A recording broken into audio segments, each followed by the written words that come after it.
Okay. Well, why don't we get going and people join? They join. And we're really excited about you guys joining us. Again, we're going to ask you to use the chat with questions and with any thoughts and comments you have. There are going to be spaces for comments, but just so you don't have to wait, you're glad to put stuff in the chat. Can we go to the next slide? And then here's the agenda. We're going to do a quick overview, 15 minutes of the legislation, of the data, and of some current literacy initiatives, then ask some questions, and we're going to talk about 3 local initiatives, Shasta, Sacramento County Reads, and Sacramento Literacy Foundation's work. Then we're going to do an open discussion and really talk about the role of board members in moving the literacy conversation in your county. And by then we'll be done.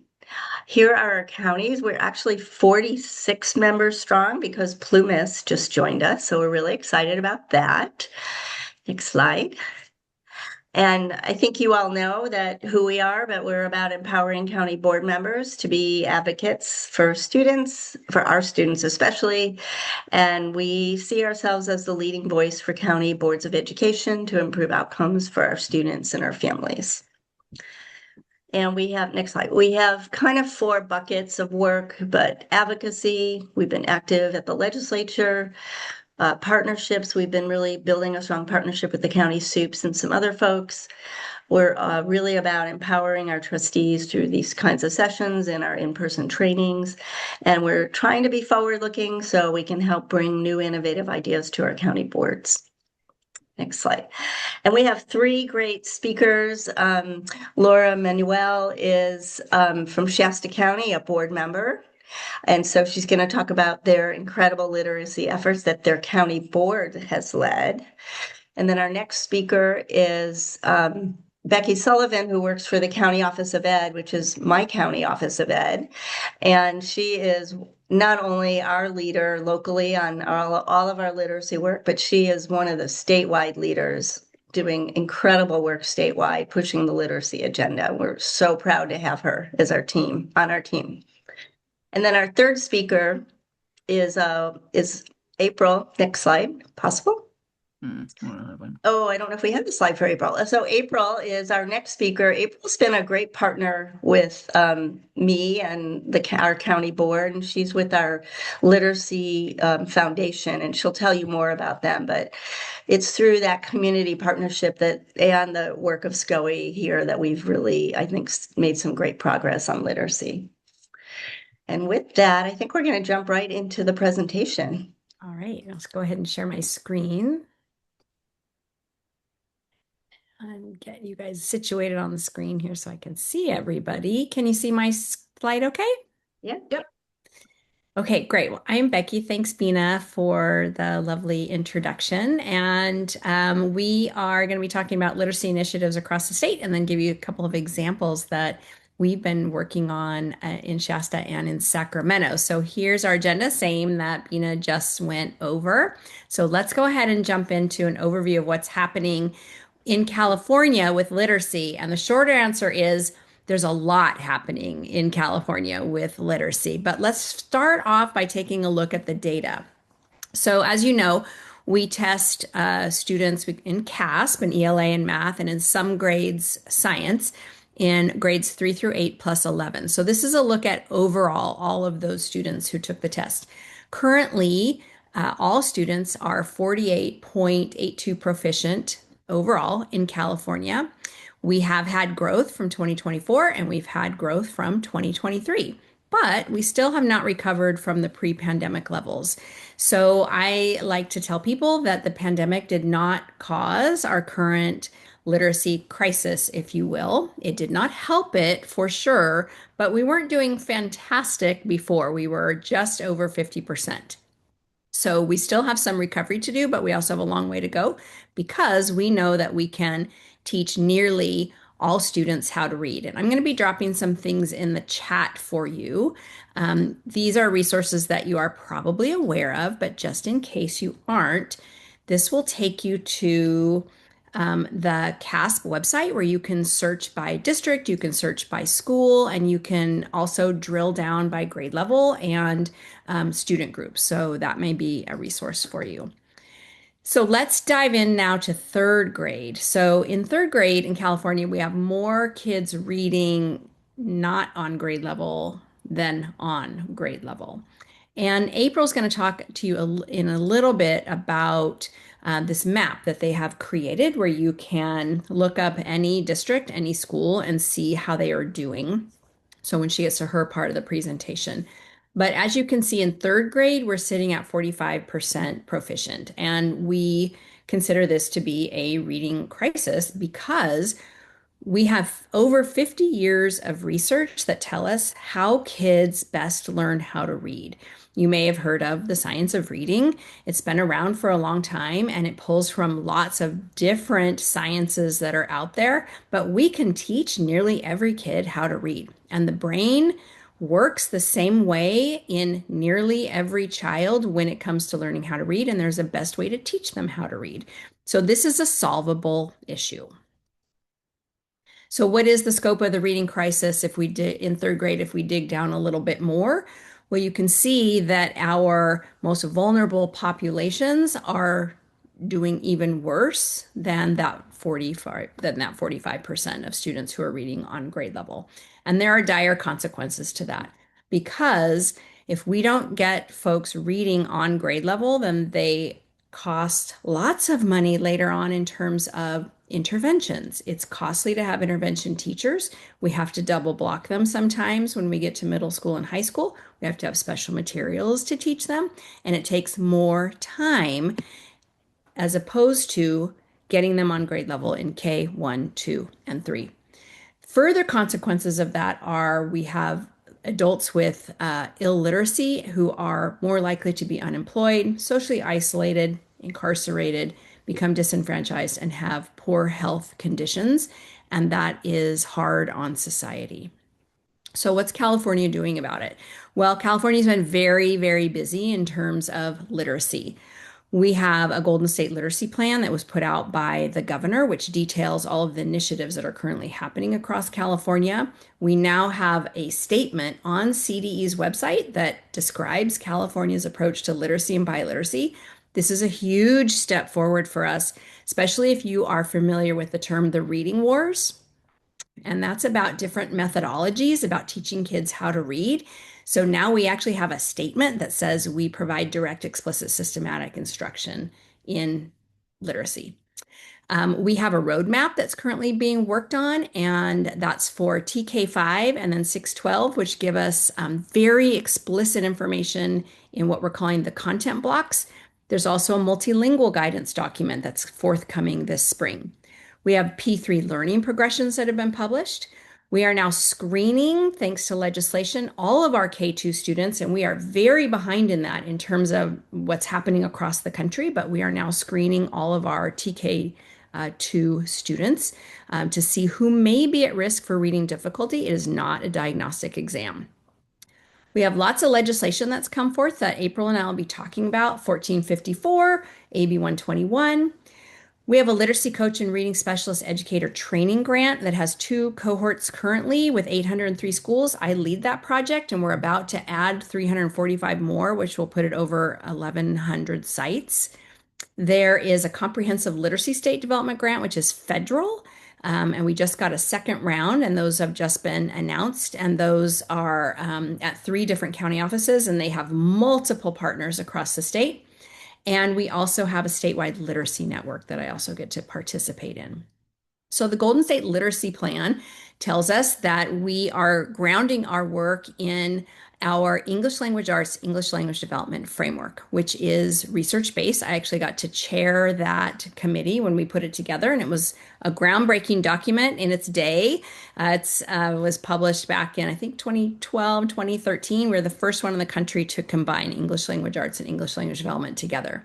But you can see that it emphasizes evidence-based instruction. It's a foundational document for us. Every grant that comes out in the state, you have for literacy, you have to align to that document. And in recent years, the state has put millions and millions and millions of dollars into literacy. This is what you'll find inside of the Golden State Literacy Plan. It shows what all the current initiatives are across the state and what their timeline is. Where you see the green stars, those are initiatives that my county office has either led or been involved with. So really, we're at the forefront of what's happening in literacy in the state. We're really proud of our work, but it's also, there's a lot going on, as you can see. So let's talk a little bit about that legislation. So I'm going to toss to April for SB 488. And April, you're muted. Hi, I'm April from the Sacramento Literacy Foundation, and I become familiar with legislation as an advocate, not as a policymaker and not as a SCOE office, but as an advocate where we've brought people together to help get these bills across the threshold with community support. So mostly 488 is my first bill to talk about, and what that is in summary is it's a bill that has universities what they need to do to teach teachers how to teach the science of reading. And so universities end up a big important player in getting all kids reading because they're teaching the teachers. And having teachers who know how to teach reading when they're getting out of college as opposed to having to go back and learn more is a real advantage for the kiddos. So there's a group called the National Council on Teacher Quality, and they rank the 41 programs that are in our state that teach teachers how to teach reading, and they give them grades. And we take this to our school districts and we tell them to hire from these 7 top districts because they're doing an A or a B job. The rest are C and below. And so this is how we can maybe put pressure on colleges. And then I'm going to toss it back to Becky. Yeah. So, I wanted to point out too, sorry, that on this slide, these links are live in your PDF handout. You can click on those, and I also dropped them in the chat for you. SB 114 is the screener. We call it the screener bill, which is now legislation. And there was a panel convened, and they chose 4 screeners. This is the first school year in which all public schools are required to screen their students unless they opt out in grades K2, and they also have to notify the families of what the results are. Again, it's not diagnostic. It's just telling us if there is a flag. This student might be at risk for reading difficulties later, so let's do something about it right now. Right. Back to April for 1454. Yep. And that's a really good response to the 3rd grade tests, right? Because families don't know that their kids aren't doing well until they take that 3rd grade test. And they're like, oh my God, my kid's going into the 4th grade and he or she can't read. So this early screener is super important for parents, I think, in particular, to know what's going on. The final bill that came through was AB 1454 and a kind of a rider on it, AB 121. And this was the big Megillah that got passed last October of 2025. It had 100% support from the Assembly and Senate. EdVoice Institute is the group that worked to get it across the threshold. And it basically it doesn't mandate, but it does say that our schools should be using the evidence-based curriculum to teach the science of reading. In the way that Becky said, every child learns in a particular way. This bill is that particular way. Mississippi implemented that bill and mandated it, and you'll learn a little bit more about the results that they got. And with that, I think there's some really important dates that Becky probably has her hands on where there's going to be teacher training and new curriculum made available. And so everybody should be looking for those dates in order to support their districts to implement. Yeah, so there's a reading language arts follow-up adoption happening this year, and the publishers are currently submitting their materials. Next week, all the panelists are being trained who are going to be reviewers of the materials. Majority are classroom teachers. There's also county office folks that applied. We also get professors that come as well. This summer, they'll review the materials, and then this summer they deliberate on them. They make a recommendation to the Instructional Quality Commission, who then in turn makes a recommendation to the state board. State board will act on that in November. Also, you see on the slide AB 121, which has lots of things in it, but professional development is what is important to us that do professional development. And this is about an allocation going out to districts so they can get their teachers trained in science of reading. In February, there were submissions that went into the Department of Education. Those are under review right now. Many county offices submitted, publishers submitted. You may have heard of things like Letters or CORE's Online Language and Literacy Academy, or Los Angeles County Office of Education has Getting Reading Right, those types of professional development programs. So we will get a preliminary list, approved list, I think in June, and then final is September or November. And then the districts can use their allocations to purchase training for their teachers. Okay, so that takes us to the end of section one. Bina, we're right on time. Wow. So you guys did Good great. job. So I know there was a lot of information there. Talked about the percentage of kids, the disparity among kids in terms of kids of color, low-income kids doing worse on their reading proficiency. And then we talked about legislation. So we wanted to take a breath and just ask you guys, do you have any questions? Do you want a little more information on what the science of reading is? Is that a familiar term? Would that be helpful? So we're just looking for some feedback from you guys around questions, reflections. Since we're small, we're going to make you talk.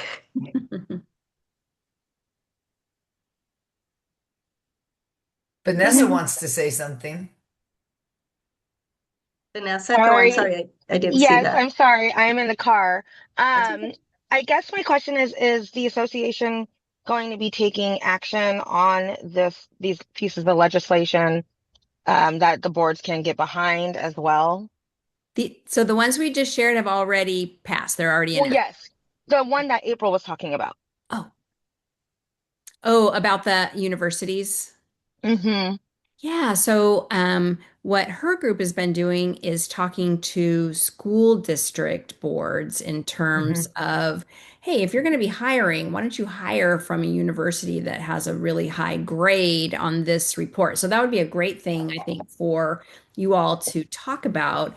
And then in however it is that you influence or share out information with your school districts. Okay, thank you for that. And then in terms of the universities that have a high grade, Yeah. is that on the Sacramento Literacy Foundation website?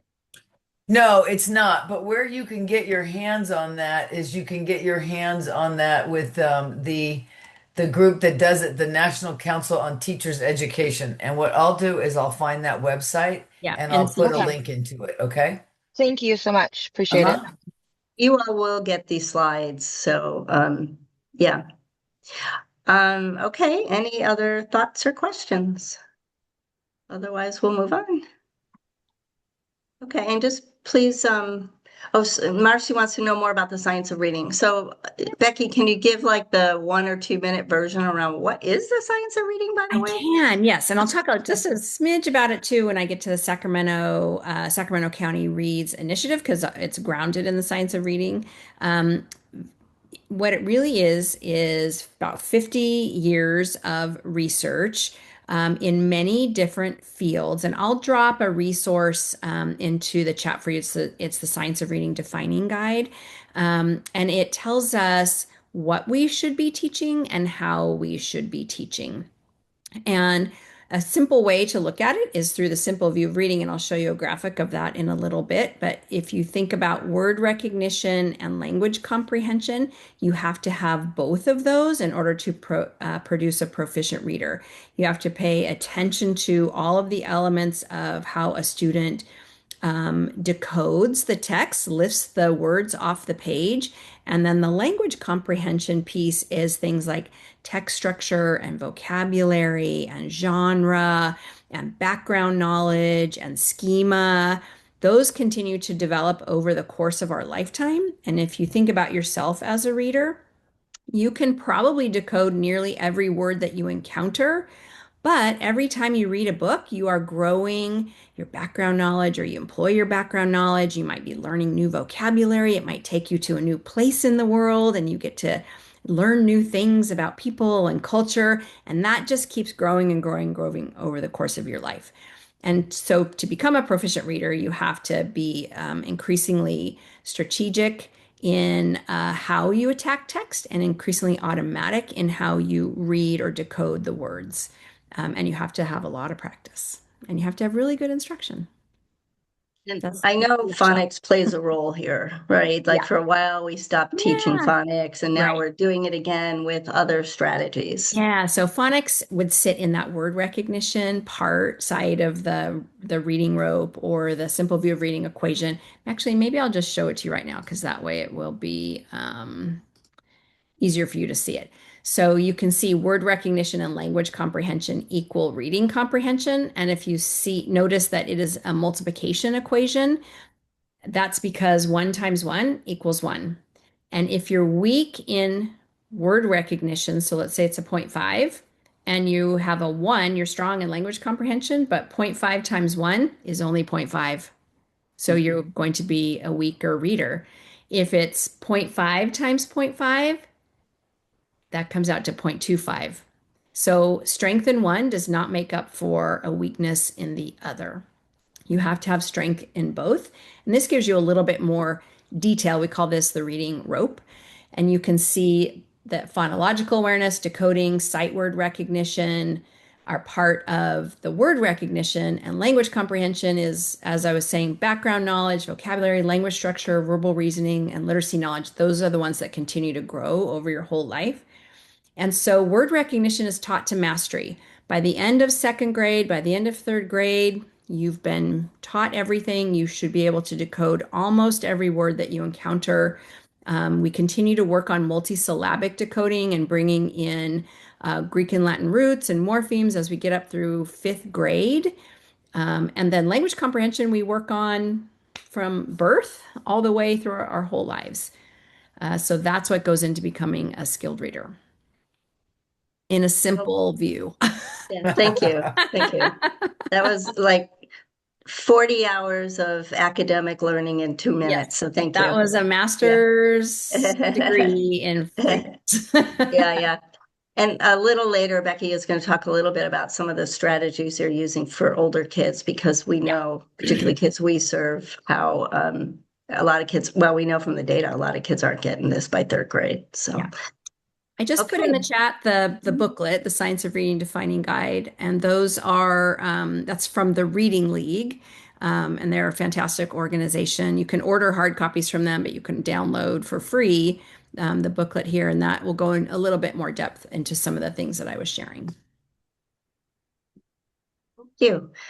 So, and again, keep your questions coming. We're going to shift gears now and give you some like on the ground local examples. And we're going to start with the exciting work going on in Shasta County led by their board. So, Laura, take it away. Okay.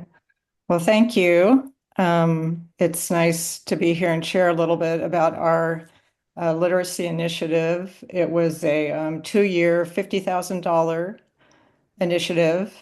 And I describe it as kind of being a scrappy, low dollar, hands-on adventure for us.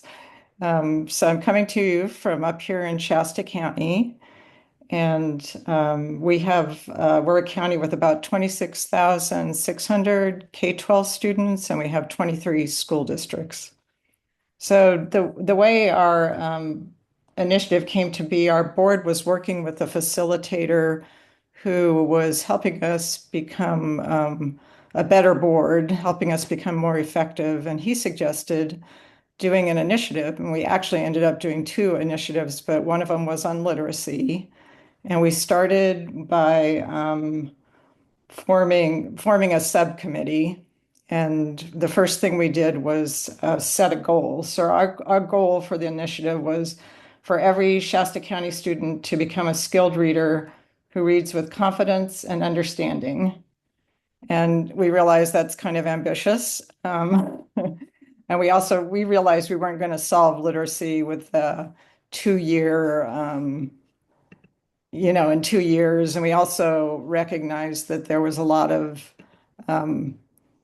important energy and work going on in Shasta County around literacy.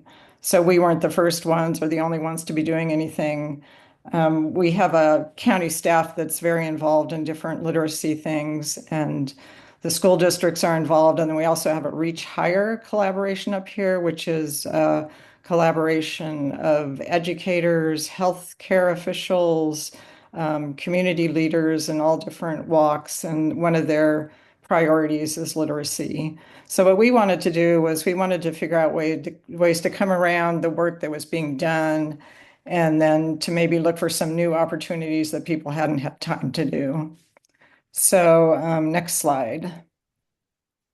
So our first project was Indigenous Voices, and this was just a really good way for us to start because in the Shasta County Office of Education, we have a very strong program of supporting Native American families. So we went to our coordinator and said, hey, is there something we could do that has a literacy angle to it that would help you with the work that you're doing?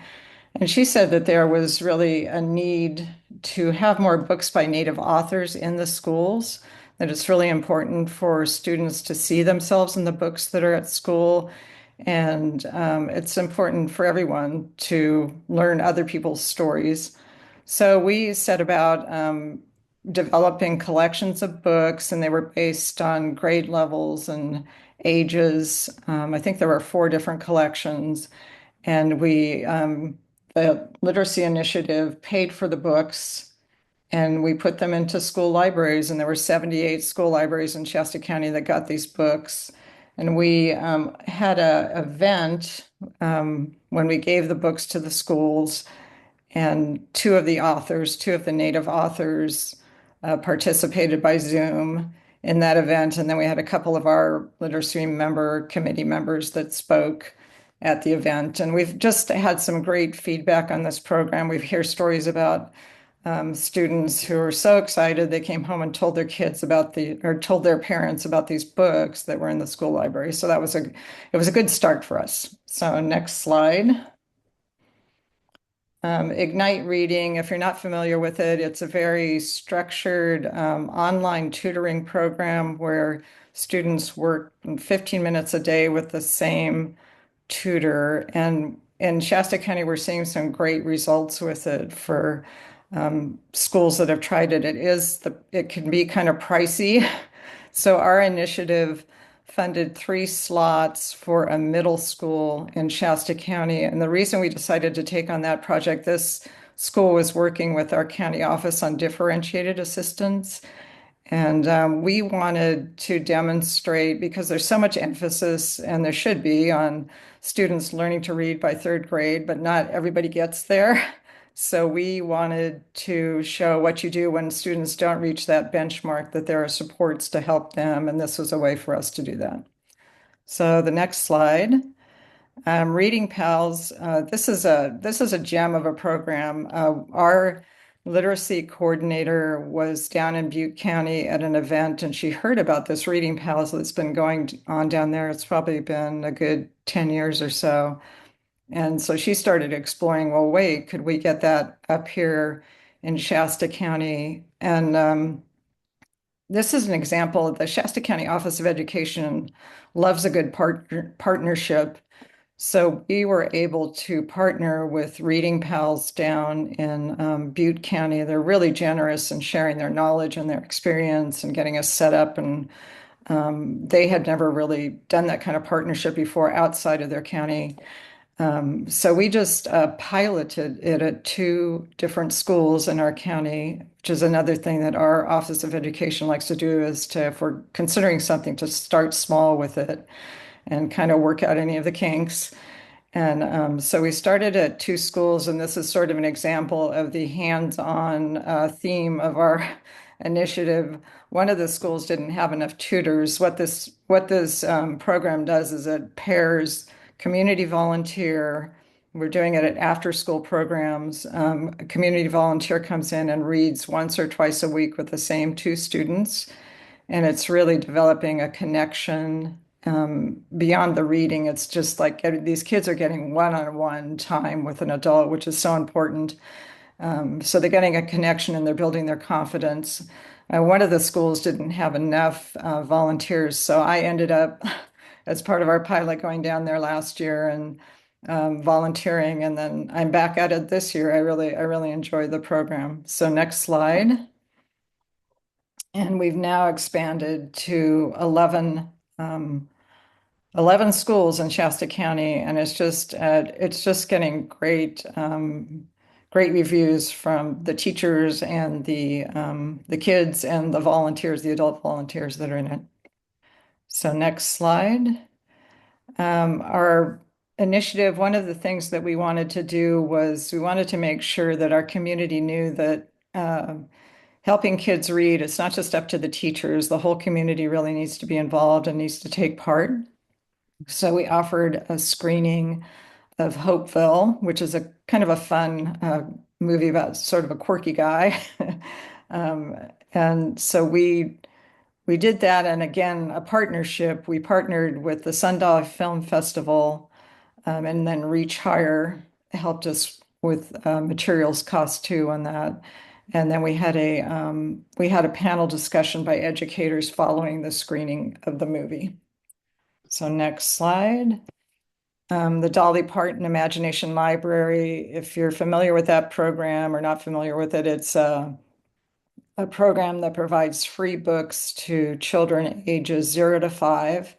The books come in the mail once a month, and it's just a way to build home libraries and encourage parents to spend time reading with their kids. And just, it's the piece of literacy where it's not, helping kids develop not just reading skills, but a love of books and excitement about books. So we thought that this seemed like a really good program, but everybody's so busy doing their other jobs and tasks at the county schools office. Nobody had really had time to kind of pursue it. So the literacy initiative, we kind of got the conversation rolling about it. We talked to different different places that already had the program to find out their experience, if they liked it, what the challenges were. It seemed like, okay, this is going to be a good fit. So then we went and we talked to local educators, and then the committee of the board facilitated visit by the Dollywood Foundation regional director, and she came for 2 days, and she spoke to community leaders, and she spoke to the Shasta County Board of Education. And from that, we developed a partnership with the county office, the Library Foundation, and First Five, and we launched the Dolly Parton Library in Shasta County in September, and we have close to 3,000 children who are now signed up for it. So next slide. The University of Florida Literacy Project training was something we offered. This is, again, the evidence-based strategies like April and Becky were talking about. This is a way for teachers to teach reading. It's very hands-on. And so our county staff did the training, and then the Literacy Initiative paid for teachers, about 75 teachers, to participate. We covered the cost of the book and the whiteboards and the different magnetic letters and other things, materials. And from there, the program has grown, and the teachers are teaching other teachers. And the next slide. So one of the things I was going to say, there were not everything that we did through the initiative required allocating money. There were some things we did. We had the county office had a screening of the Right to Read film, and for that screening for the community, the Literacy Initiative developed a resource of online resources for families to use with their kids to help them with reading. And that same resource, that handout, has been used at other events now too. During that Right to Read film screening, 2 of our committee members acted as facilitators for a discussion with Kareem Weaver, who was here in Reading that night. So there were some of those things that we did that they didn't require money, but they were useful things for people in the community. And I was thinking, we did a lot of work with literacy that was great and I feel proud of, but I think one of the benefits of the initiative too was just the connection between staff and board members of working on it. And I think sometimes as a board member, it can feel kind of passive, like you're getting updated about things. You're making important decisions, but it can feel like you're not that engaged with the work. And so this literacy initiative was a nice way to really be engaged with staff and have those connections. And then I wanted this slide to be in here because sometimes people get confused and think like, oh, well, the literacy initiative that was it for literacy for the board. And it was like, that was just a small slice of what the county office is doing in terms of literacy. And so these are just all the different, just some examples of different things. They do a lot of professional development and working with teachers on some of the same strategies you heard about earlier. So that is pretty much it for our literacy initiative. Thank you, Laura. I love this example because to me, it shows how a board can really actively engage in an issue. You know, you guys created a committee, you allocated money, you guys did a lot of work. Yes, you partnered with your staff, but you did, I think the board showed a lot of leadership and engagement. So I love the example. So thanks for sharing it. Yeah, thank you. And if anyone has a question, we were going to do questions after these two other presentations, but if you could put your questions in the chat just so we don't lose them. And we're going to just go right into Sac County reads. And I'll just say on this one, so this initiative came from our board. We set priorities every year with our superintendent, and I think it was like 3 years ago. Several of us went to some conferences. We've been hearing from our staff, and we're like, we have to make this a priority for our board. And so in our county, I would say we have a less active role than you all do in Shasta, but we set the priority and then we asked our staff to come back to us with some strategies. And so Becky's going to kind of walk you through the strategies. Yeah, thanks, Bina. So our initiative was brought on by a board initiative and designed by what we call an internal champions team at SCOE, where we had folks from different departments across the organization who gave input to it. And so we have really three big parts to it. One is teaching and learning, the other is family engagement, and the other is community partnerships with the student right there at the center, because we're all about the whole child, but also the achievement of the children. And we had an LEA advisory and that internal championship team that I talked about. And then we also have communication, marketing, and outreach. So our communications team is a big part of the work that we do. And we created a mission and a vision statement as well as came up with goals for our work. So that really drives what we do under the umbrella of Sacramento County Reads. And actually, we've kind of expanded it that all of the work we do in ELA is under that umbrella, because it should not be this separate thing we're doing over here. All of our work is Sacramento County Reads for the ELA team. So as I mentioned, we're grounded in the science of reading. I won't spend too much more time on this, but in addition to the what you're teaching, the how you teach it is really important. And it's that direct, explicit, systematic instruction that I talked about a little while ago, which means that it's very explicit versus implicit. We don't guess what words mean or say. We don't look at pictures to help us. We can a little bit when they're little, but once you'll reach a ceiling on that. And when you become older and you're reading chapter books, there are no pictures to help you. And sometimes they are misleading. And we don't just look at the first letter and then guess what the word says. Those are all implicit methods that actually people have used for years, but they are ineffective and they are not helpful to kids. So we directly teach them what they need to know. We give them lots of practice. All right. We also have a board resolution for Sacramento County Reads, and that QR code and link will take you to a larger picture of what that is. And April is going to talk a little bit about how she took that and really ran with it to support districts in our county.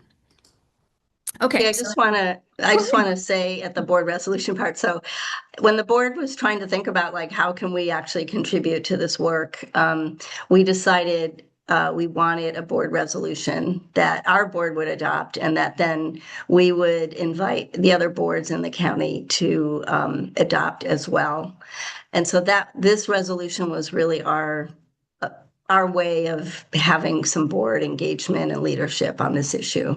Okay, thanks. And it's been great for us too because it already really was the way that we do business because we've been all about science of reading for, I mean, I've been at the county office for 20 years, and we've never strayed from it when the pendulum begins to swing. But it's also it grounds what we do in terms of choices we make when bringing in speakers, PD that we are writing. If there's any disagreements among folks, we say, well, we have a board resolution, and so this is the path we are on. So it's given us a little backup, if you will, when we need it. Oh, and Okay, just so- one other real quick thing. Sorry. yeah. The resolution, actually, the board did not develop the resolution. Becky spent quite a bit of time with our districts getting input on a resolution after the board said we want a resolution. And then she did all this work with the districts and then came back to us and we adopted it. I thought, just want to But share that. you adopting it though made it official. Yeah.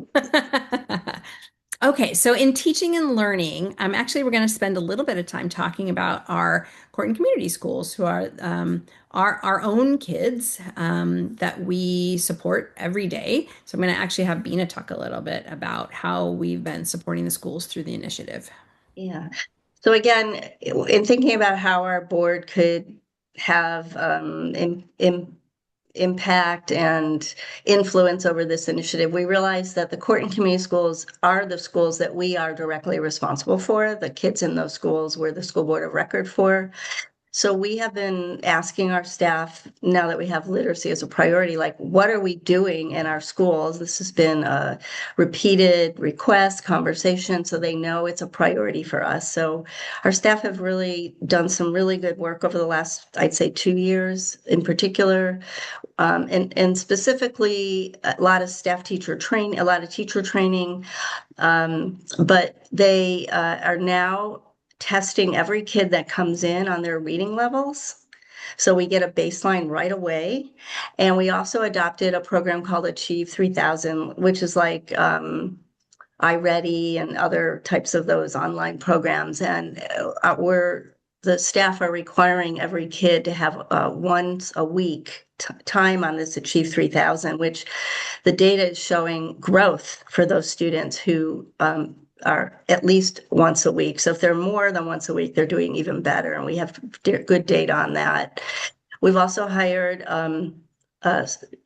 reading coaches. So reading coaches are now in our Corton Community Schools working with students directly and with teachers. And so those efforts in particular we have definitely seen growth in our students in our reading scores in our own schools. So I just wanted to share that. Thanks. Yeah, thanks. It's been really exciting to watch all of that come together.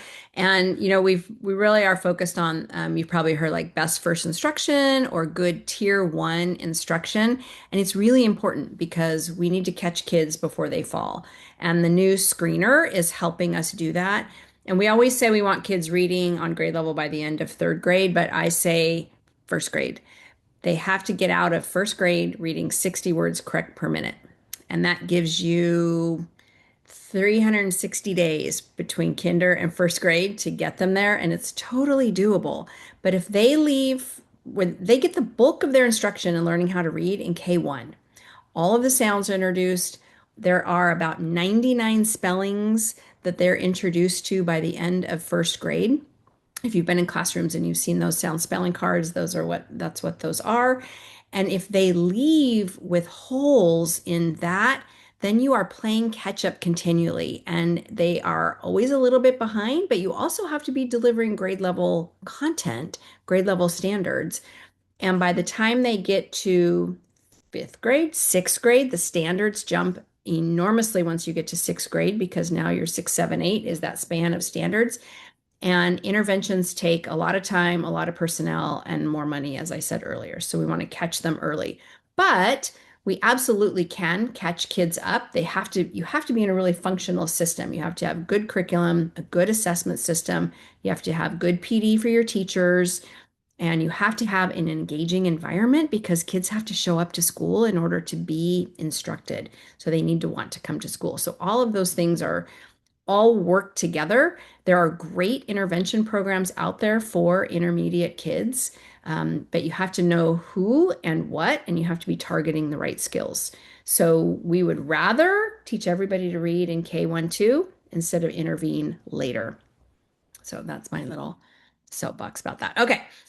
So in teaching and learning in Sacramento County Reads, we support our school districts through field, we call it field work. We go out and we do professional development, we do coaching, we coach administrators, we coach teachers. We have grants that we are working on. We have community of practice we run, an ELA, ELD network, a TKK network. We also work with our early learning department, and we have the Joyful Literacy series that we run. We are supporting the screener, that K2 screener. We have monthly office hours, and we've brought in professional development for teachers. Mostly where they're living right now is, now what? What do I do with the data? So that may be a place to also support in your county. We have the reading specialist and literacy coach, reading specialist, educator training grant. That literacy roadmap is also our contract. We're working on that and lots more. Really, for the curriculum instruction department, teaching and learning is our wheelhouse. And we also support with family and then community engagement. And we also did a screening of Hopeville. And if that's something you might be interested in, I can put you in touch with the film's creator, Harvey Hubble. It's his story. He is dyslexic, and it's what life was like for him as a child with dyslexia when no one knew what was going on with him, and kind of he turned out to be a successful person. But you always wonder, like, what if he had learned to read when he was in elementary school? But he had a lot of family support, and not all kids do. We have support festivals and family nights and book giveaways, and we're out in full force in September when it's National Literacy Month, and we partner with April during that time really heavily. We give out lots of books. We also are involved in the Dolly Parton Imagination Library. And we had a community partner village at one of our communities of practice where all of our partners set up tables, and we had all of our districts come and meet with them to see who might be a good fit. We do a coffee and community virtual gathering 3 times a year where folks can just come and see what's happening in literacy and meet each other and get resources and talk and learn from each other. And then in communication and outreach, we do a quarterly newsletter. If you're interested in receiving it, you can sign up through that QR code there. Those are just the different categories of the newsletter you see on the slide. And we have a web page that's a live link there. We have lots of recordings that are from our communities of practice, all are all archived there, as well as on our YouTube channel, which you can get to through that link.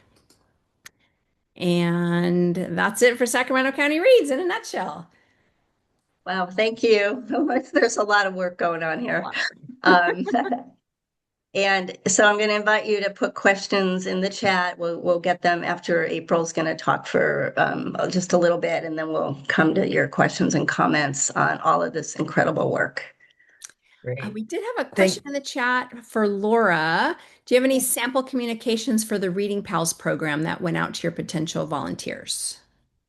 I personally don't have any. I just looked on my laptop here and I didn't find any, but we definitely did a lot. We did kind of a blitz. We have a very strong communications team, and we do a lot of stuff on social media. So when we were initially recruiting, we hit that hard, and we had some flyers, and then we had training for all the Reading Pals folks too, and the people from down in Butte County came up and did the training for us. And worked with our staff too on that. I think like the first year was a little bit more difficult to get the volunteers because people weren't quite sure what it was. And now I think there's a lot of word of mouth happening where people hear about it from a friend and want to do it.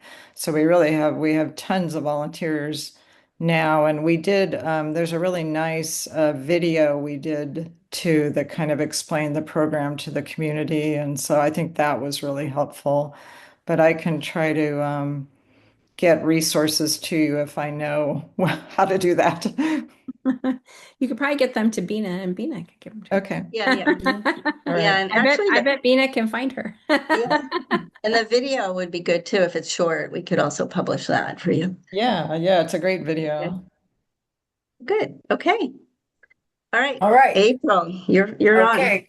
Hi, everybody. Thanks for taking time tonight to listen to everybody and talk. You can hear that Becky from the Sacramento County Office of Education and the Sacramento Literacy Foundation have spent a lot of time working together and partnering, and it's been very helpful to have a kind of public-private partnership, and Bina's been a real thread in between those. So that's been very helpful as a board role to support that relationship, I think, to be honest. So we are both a literacy program and we're a literacy convener and we're a foundation. So we have book giveaways, and as Laura had said, there is research that says when a kid sees themselves mirrored in a book, they can pull from their lived experience and they can become faster and quicker readers based on that. So we give kids 5 high quality, diverse books that we demographically align with the school site, and we gender the bags so that every little girl and every little boy definitely sees themselves as a protagonist in one of the 5 books that they receive. We also target high Title I schools, which is a measure for poverty. So we're targeting the households that we believe don't have the books. I don't know if you remember before COVID, but there's a lot of talk about kids don't have books, and it's true. If a kid doesn't walks into a TK environment and doesn't have a book per se, or doesn't know what a book looks like, they're really at a disadvantage to all the other kids who have been reading books at home and holding them and moving them upside down and all the things. It would be like asking a group of teenagers what a rotary phone was and telling them this was their major thing that they needed to use to learn from. So it's simple, but it really does matter. And so we steep our program in research, secondary research, because we don't have the chops to do primary research. So research shows that 5 books allows a kid to hold on to the skills they have. Research shows that books in the home is as important to a child's college trajectory as their parents' education and job attainment level.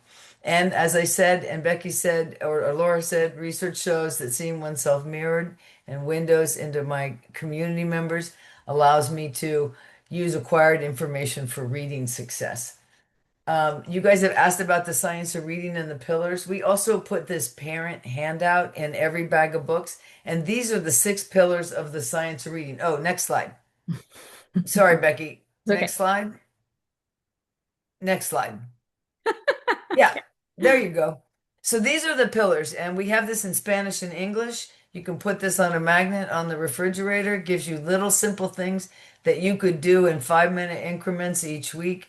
But I think one of the things I've learned about the science of reading as an advocate is that, yeah, we many of us learn phonics. Probably the brains that learn through phonics were brains that were going to learn to read no matter what.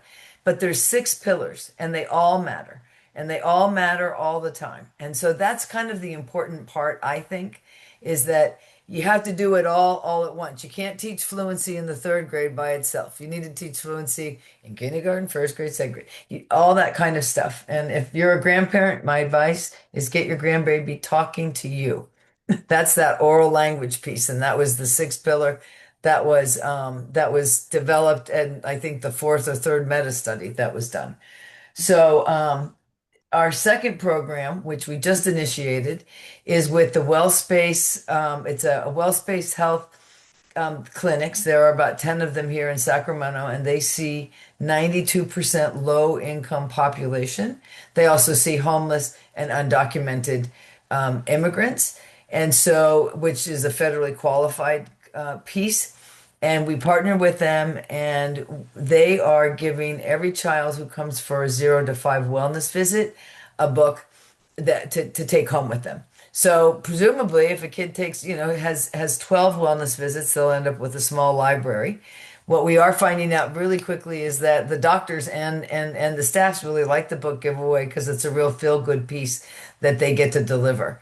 And so that's been fun, and we're just starting that program, but that's going to put another 34,000 books into kids' homes every year. So we're right now, we've put 135,000 culturally relevant brand new books into kids' homes. And again, we're steeping this program in research, which, basically shows that kids are healthier and they are healthier mentally as well when they're reading. There's nothing you can't attach to reading in terms of life outcomes. Every life outcome, major life outcome, is tied to reading or not reading, frankly. And that's, I think, a really important thing to take in. Every major life outcome. I'd like to, I mean, maybe one isn't. I don't know what it is though. So with that, oh, next slide. You can see some of the research. Oh, wait.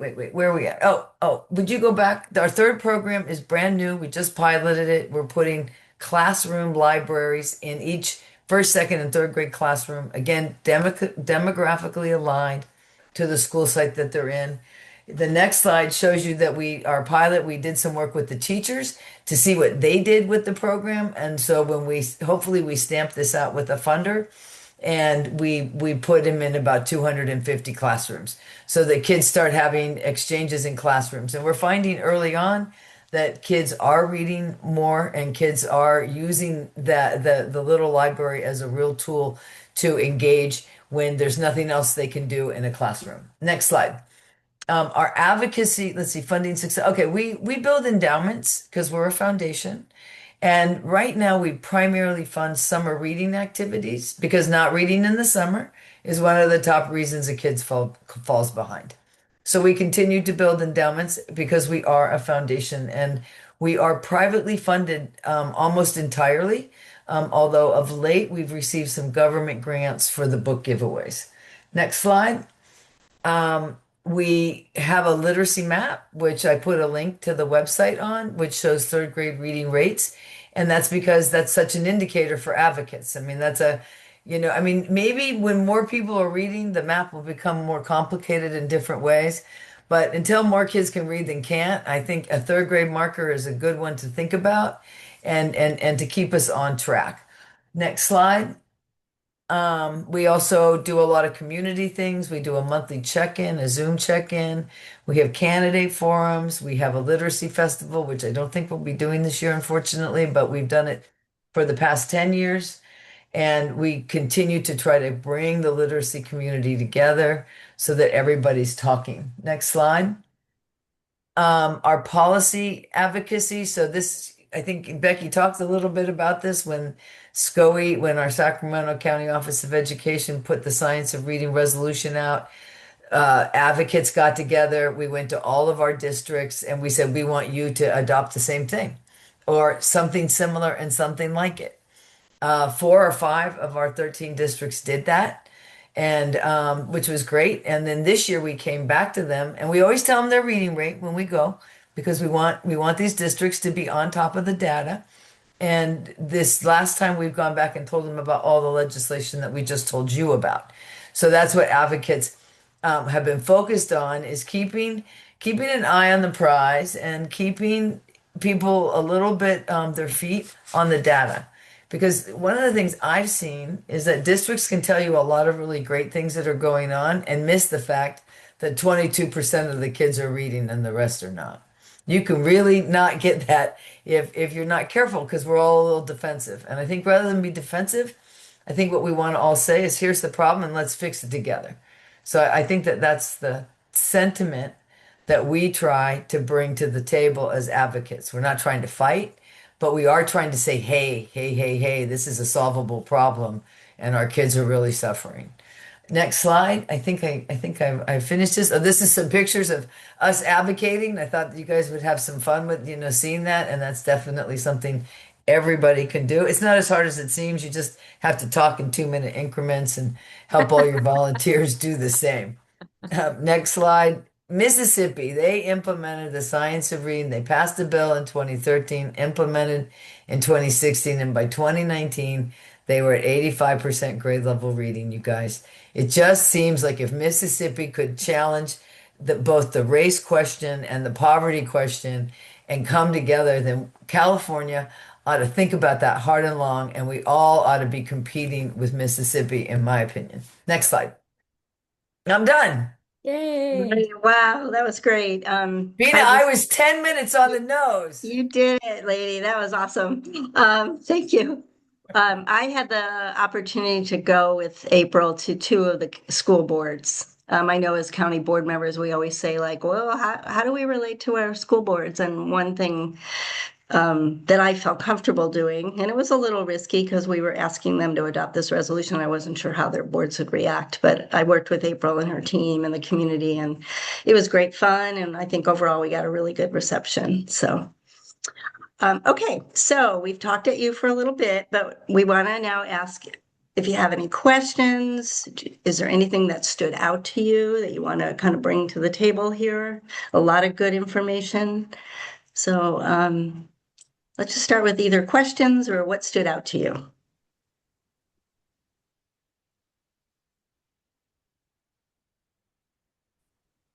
I think what stood out to me, first off, thank you, April, for that presentation. One thing that really stood out to me was that last line that you said in the last slide, that if Mississippi can do it, we should be able to do it. And I guess I am just curious because I also read that. I remember reading an article about it. And I'm just wondering, what can we do to start that within our own counties? Does it take, how did Mississippi do it? And what can we do at a county board level? Is that partnering with other community organizations? Is that partnering with private sector, public sector? What is it that we can do to do the same thing that Mississippi has done? And are there any current barriers that are preventing us from doing that? So I can tell you April a or little Becky? bit about Yeah. what Yeah. Mississippi did. So first of all, it was legislated for the entire state that all teachers would go through science of reading training. It's contrasted in California in that because of local control, you don't have to. So there are a few differences in terms, so that does create some barriers. Um, so that's one thing they did. And then they also, the other states are, they're organized a little bit differently, maybe because of their size.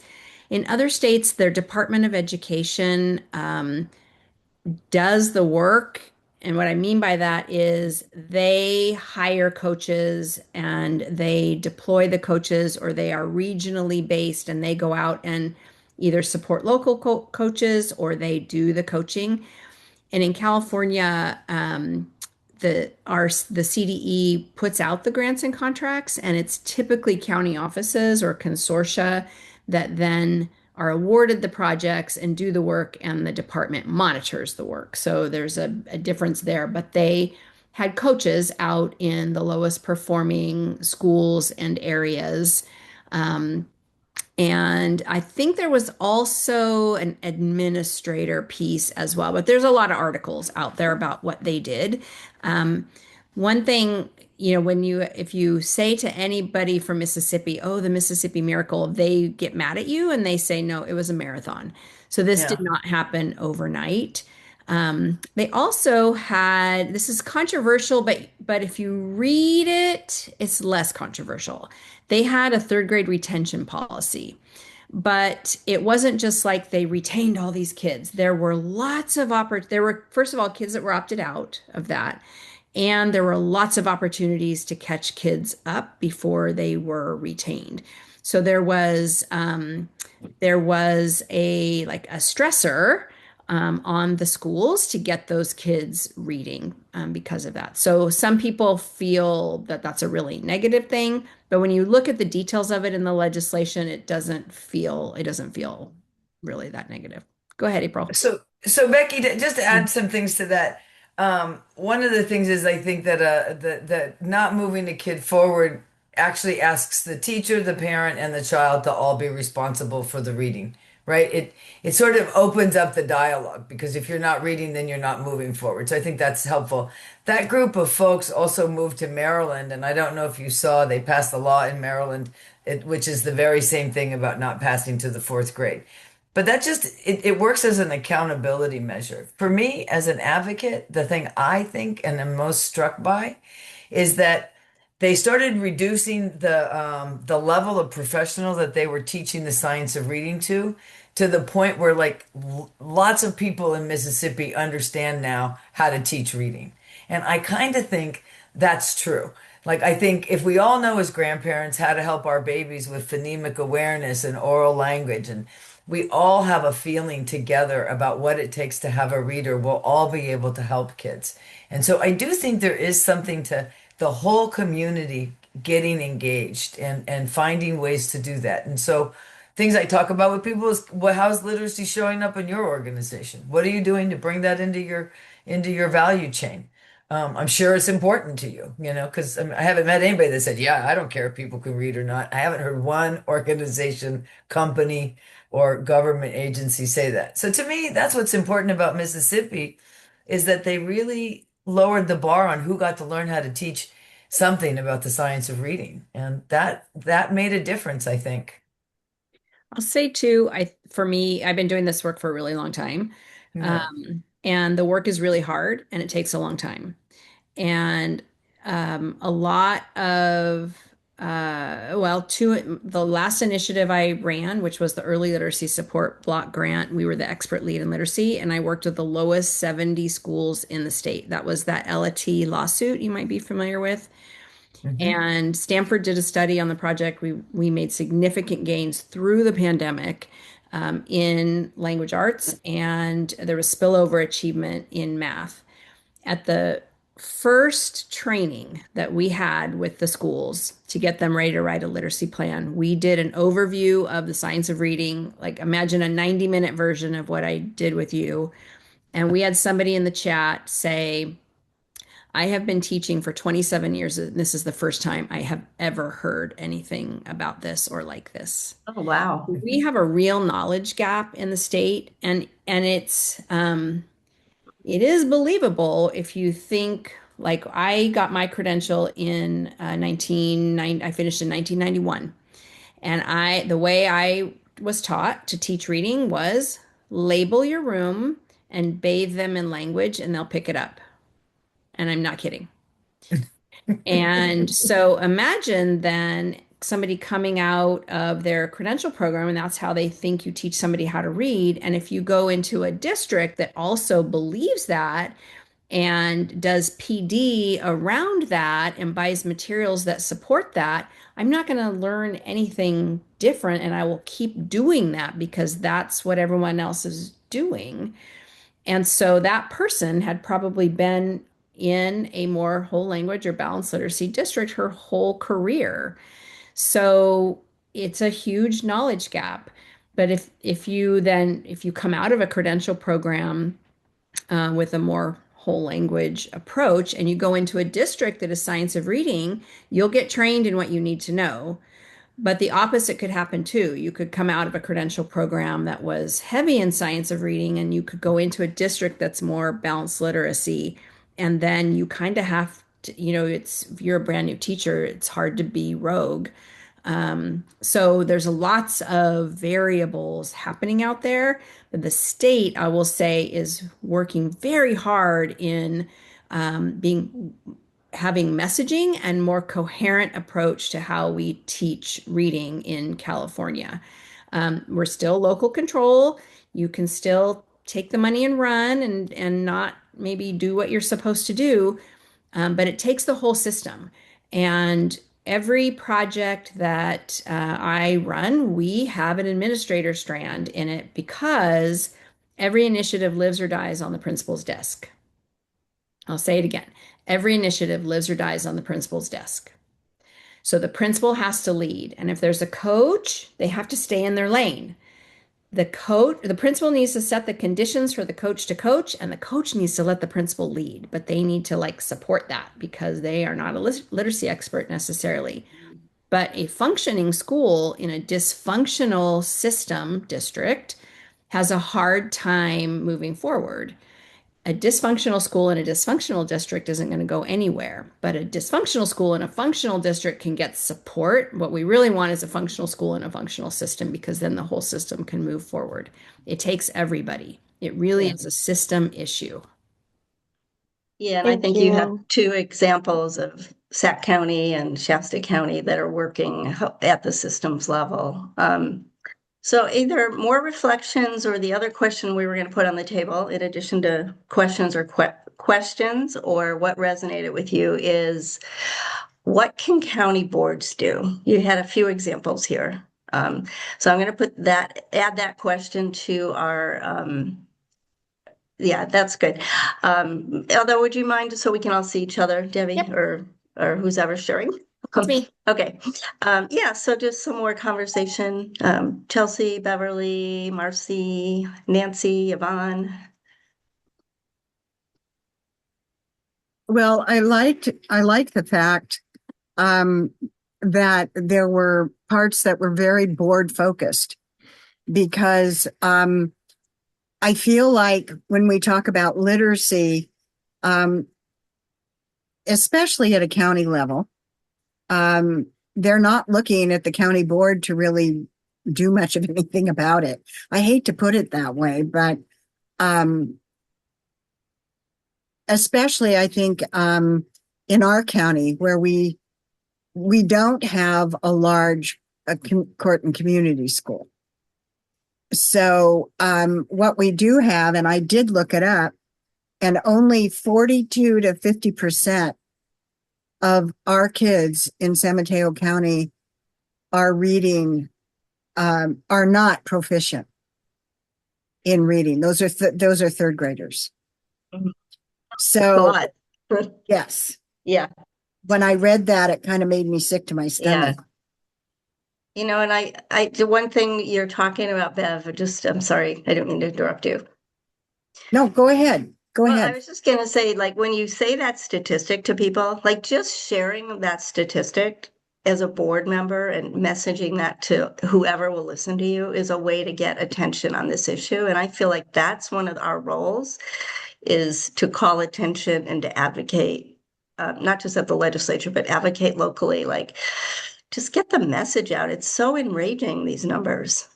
Well, and also, this is something that we have been screaming bloody murder about. Chelsea will agree with me because she's one of the loudest screamers. For our own students, these are not third graders. We're talking freshmen through seniors that are in our community school that don't read at third grade level. Right. And, you know, it's huge because how do you expect that student who's already struggling to go out and be successful if they can't even read? Yeah. Right. You can't. Yeah. You know, if a child isn't reading by the third grade, I'm sure a lot of people know this, but maybe there's some people on the call that don't. If a child isn't reading on the third grade, the fourth grade, they're expected to read to learn. So that means they're falling behind in every single topic after that. It's an exponential problem moving into the fourth grade. And so I think you're right, Beverly, that we shouldn't be expecting anything if we're not teaching kids to read. Yeah. No. But I also want to say that, like, San Diego County and Sac County are having success with kids in our juvenile hall and community schools in 6 That's weeks. great. And so there are strategies. Where San Diego and Sacramento are using two different strategies, but there are absolutely strategies. And we as board members can push on our staff for our kids and our schools to implement those, in my view. Well, I think you're absolutely right. And we've been pushing really, really hard. As you well know, Bina, you know our history with our county and our superintendent. And it's been like banging your head against the wall. And I see Chelsea just chomping at the bit. Chelsea, you have to add something in here. Well, I'm sorry I got into this program this evening a little late because I was at an event, but it has been frustrating. We continue to advocate We have seen a little bit of the OICR work, appearing in our Yeah. county, but for the last 6 years, that's how long I've been around here. I've been asking for this and not getting any traction at all, and have, now we're in transition, but emails that and statements around, when we've done resolutions for Dyslexia Awareness Month and such, like, we do not teach our kids to read. That's not our role. Like, that was the perspective, right? And so Mm. it was Those really were the been really exact hard. words I that our have, superintendent said. I'm yeah. sorry. So we have hope for the future, right? That we know that it can be changed, and we're trying to do that. And so this programming or these ideas and the work that you're all doing, it's so inspiring. Like, we know it, I think we know that we can do it. We just need to have the right platform to do it. So Yeah. Yeah. that's the plan, right, Beth? Hi, Bina. Yeah. This is Yvonne. Hey, Yvonne, welcome. I'm in Boston, so that's why it's very late. But however, this is such a topic that we all, definitely ACCBE has an area that we can kind of get some tools and the examples that we have tonight to do some kind of statewide turn those moments into a big movement. Okay, so now in Laco, I'm in Laco. So what happened is we operate the biggest Head Start. So that is a huge place for us to really move the, I would say the effort with these little ones. In addition, Head Start requires a minimum 10% special ed students. So you have to pretty, hate to say visibly, disabled to have an IEP at age 2, age 3, and so forth. So that effort at LACO is very good in terms of the almost 10,000 kids that we have on the Head Start. And the beauty of that is that our delegates are made up of, I think, 12 public school districts and 12 nonprofits. Then we can kind of see how the nonprofits that has more, streamlined training and team teaching with the teachers, they seem to be doing better, I hate to say, than the delegates who are school districts. But then we can help them kind of cross pollinate. They have the training together. And now don't forget, these are all low income. To qualify for Head Start, it is very, very, 300% below poverty. So the lessons learned is definitely start with those little ones. And then did a study, First Five did a study to track that many of these kids, by the time they get to third grade, if we are successful, don't forget these kids are Title I kids, low income, special ed, English learner, you add them all up. The percent of exiting special ed and being reclassified into by fourth grade, proficient English, is higher using the program that LACO did put out, which we won the Golden Bell.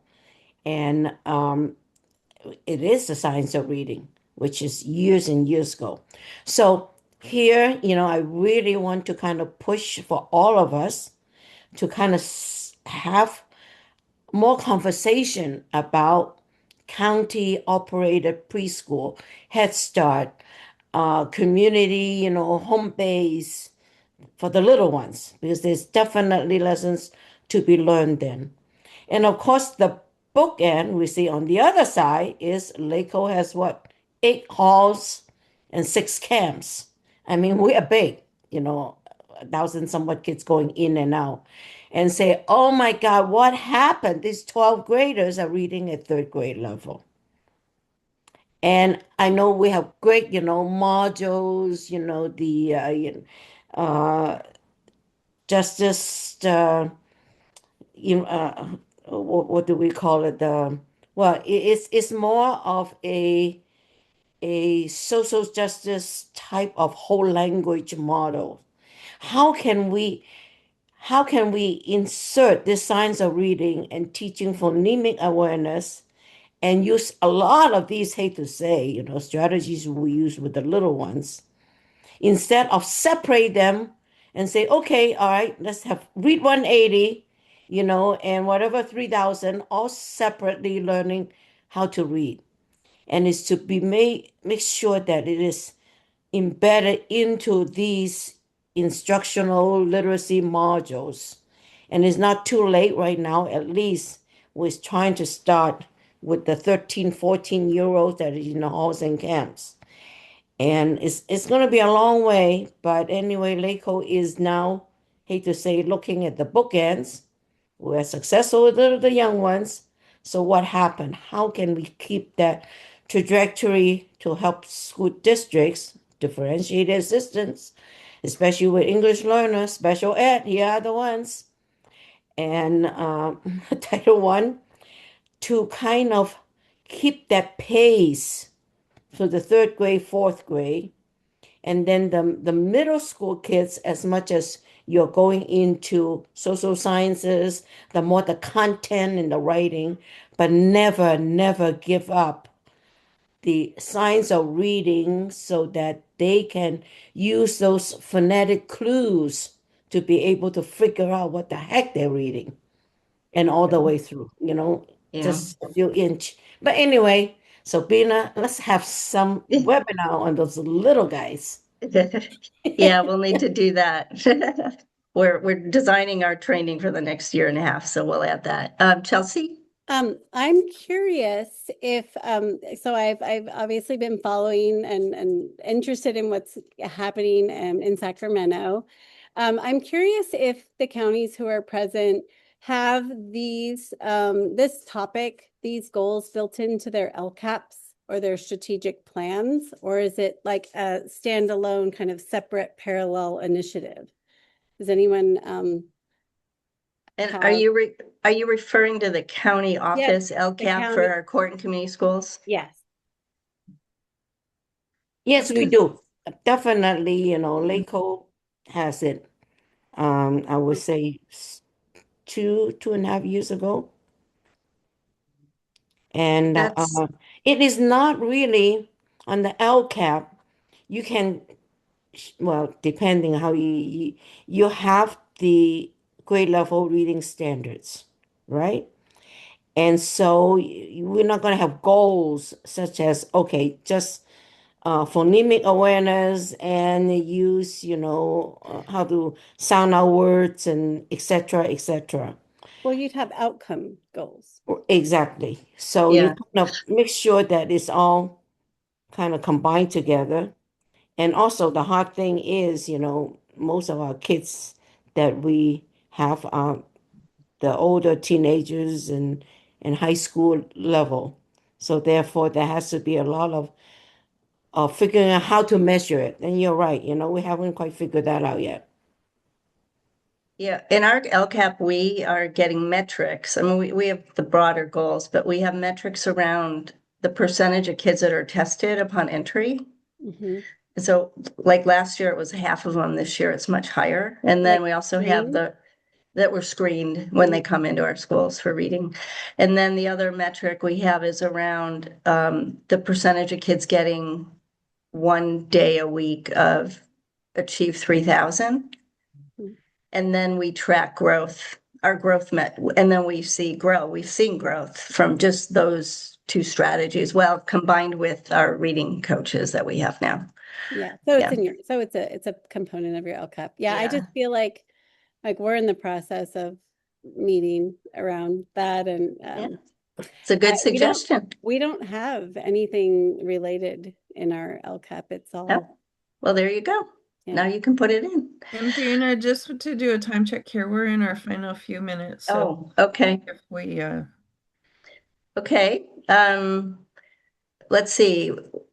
Did anyone want to make a final comment? Yeah, Sarah, good to see you. Did you have a thought before we Yeah, I close just out? want to say our county, I'm from Contra Costa County on the Contra Costa County Board.